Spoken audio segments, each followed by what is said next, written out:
आदरणीय दर्शकवृन्द नमस्कार। शेरमन च्यानलमा तपाईँलाई स्वागत छ।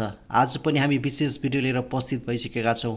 नेपालको सेयर बजारको सत्य र तथ्य जानकारी दिनु, साथै तपाईँको वित्तीय साक्षरताको स्तर बढाउनु यो च्यानलको मुख्य उद्देश्य रहेको छ र आज पनि हामी विशेष खबर लिएर उपस्थित भइसकेका छौँ। कलङ्गा हाइड्रो पावर लिमिटेडको सर्वसाधारणको निम्ति निष्कासन गर्न लागेको आइपिओसँग सम्बन्धित खबर लिएर उपस्थित भइसकेका छौँ। कृपया यो भिडियोलाई अन्तिमसम्म हेरेर साथ दिनुहोला। कलङ्गा हाइड्रो पावर लिमिटेडले 2083 साल ज्येष्ठ महिनाको 8 गते निष्कासन खुल्ला गर्नेछ भने निष्कासन बन्द हुने मिति 2083 साल ज्येष्ठ महिनाको 13 गतेसम्मको निम्ति यो आइपिओ निष्कासन गर्न लागि छ।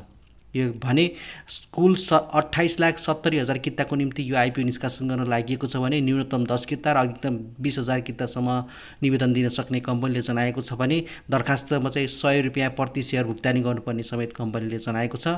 कुल 28,70,000 किता चाहिँ यो आइपिओ निष्कासन गर्न लागेको ज्येष्ठ महिनाको 8 गतेबाट खुलेर 13 गते बन्द हुने यो कम्पनीले जनाएको छ।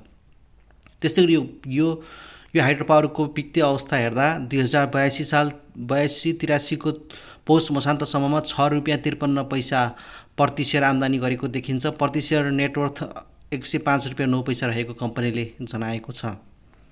त्यस्तै गरी यो आइपिओ निष्कासन भइसकेपछि यो कम्पनीले ब्याङ्कबाट लिएको ऋण भुक्तानी गर्ने, ब्याङ्कबाट लिएको अल्पकालीन ऋण भुक्तानी गर्ने र आवधिक ऋण भुक्तानी गर्ने कम्पनीले जनाएको छ। त्यस्तै गरी यो कम्पनीले आफ्नो चुक्ता पुँजीको अवस्था यसरी देखाएको छ भने यो आइपिओ निष्कासन गरिसकेपछि 65% हिस्सा चाहिँ संस्थापक सेयर धनीको हुने र बाँकी 35% हिस्सा चाहिँ यो आयोजना प्रभावित क्षेत्रको बासिन्दा र सर्वसाधारणको हुने भनेर कम्पनीले जनाएको छ। मैले तपाईँलाई आजको यस भिडियोमा कलङ्गा हाइड्रो पावर लिमिटेडले आइपिओ निष्कासन गर्न लागेको खबर तपाईँलाई जानकारी दिएँ। हामी अर्को भिडियोमा फेरि भेट्छौँ। धन्यवाद।